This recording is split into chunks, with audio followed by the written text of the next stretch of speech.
Good morning, comic book fans. Welcome back to Comics in 5 Minutes. I'm your ever-loving host, Shorty. We've got one copy that's left in store, so I figured it's worth devoting some time to reviewing the new Riddler comic book. Yay!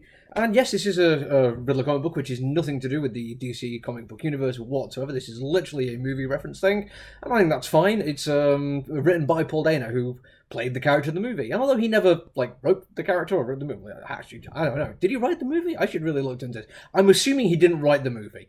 He played the character and he's probably put some thought into it. He obviously has been thinking about the character's motivations, his history, his backstory, how all things come to play, and how it creates a character that he had to portray on the screen. I think that's a good thing, and from what I can gather, he's pretty good at what he does.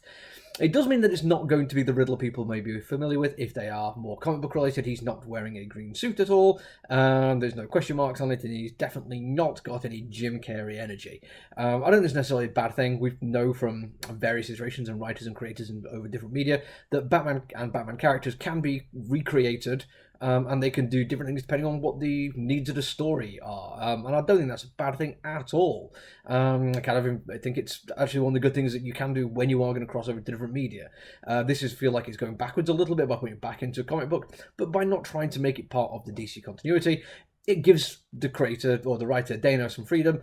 Is it Dano? Yes, some freedom to actually just tell the story that he thinks is going to be important. And the big thing of that is he's trying to talk about the character in a way that might be sympathetic. Now, he's not going all out. This is not the story of he is a poor, hard done to guy who is going to get revenge, and he's actually a good guy in the bad guy's clothing. It's not that kind of story.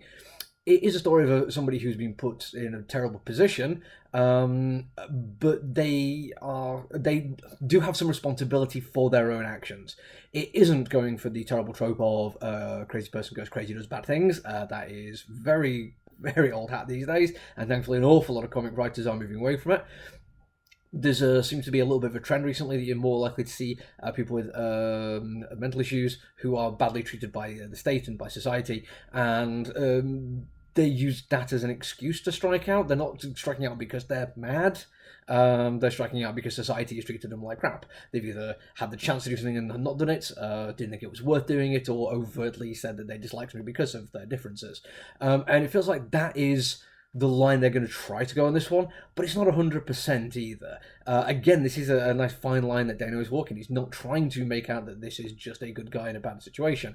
He's also playing Edward off a little bit as a very much an insular person who spends far more time online, with talking to their friends in an echo chamber, and you do get a fairly strong incel vibe throughout.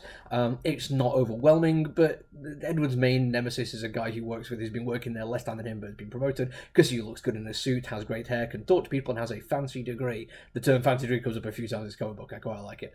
But it isn't just that Edward isn't able to maintain these kind of relationships. He also makes bad decisions about how to interact with people. Now, these could just be down to neurodiverse issues, but it doesn't feel like they're really hammering home anything along that line either. There is again, the term balance I'm using a lot in this review. It is done very effectively to show these kind of differences and to show that it isn't just a simple black and white, good versus evil kind of story, and that's excellent. Dana has put some work into it, and he's also got a really good artist for it. Artist being Steven Subic. I'm afraid that's a name I've only seen written down. I do not know how to pronounce it, and there's always going to be some issues there, but it is excellent artist. What in my head I think of as Martin Simmons kind of art, although he's obviously not the first person to do it. It's kind of like the go-to name for a style I really like.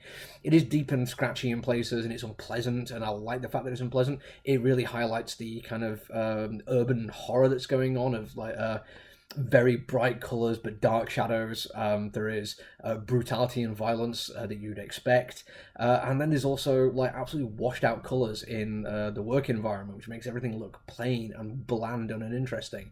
The choices of using colours actually really quite nice. Is one of the few times you get light and warmth for Edward is when he's on his laptop or his phone, when he's playing games and talking to people online. Those are the only times he feels like he's comfortable and feels like he is who he actually supposed to be, and the artwork and the colouring really leans into this quite effectively. I think the horror element that he's going for could actually come out a lot stronger later on. I'm hoping it does, because as we talked about earlier, there are different versions of the Riddler character, and one of them was effectively a sole villain in a bunch of video games, so we know we can expect some horror. I certainly would expect some horror now. I have never seen the Batman movie. I've just not got around to it. I'm currently thinking about I should maybe go out and buy it because it's not to a streaming service yet. So I could be getting some incorrect reads on what the character turns out to be in the movie. But again, we are going from one media to another, and I think it's worth looking at them as different concepts and allowing to live and exist in their own space and appreciate them in the space they're in. And this is a good comic book, and I did enjoy it. That's it from me today, though. I'll be back tomorrow with another review. Until then, look after each other, everyone. Stay safe. Bye!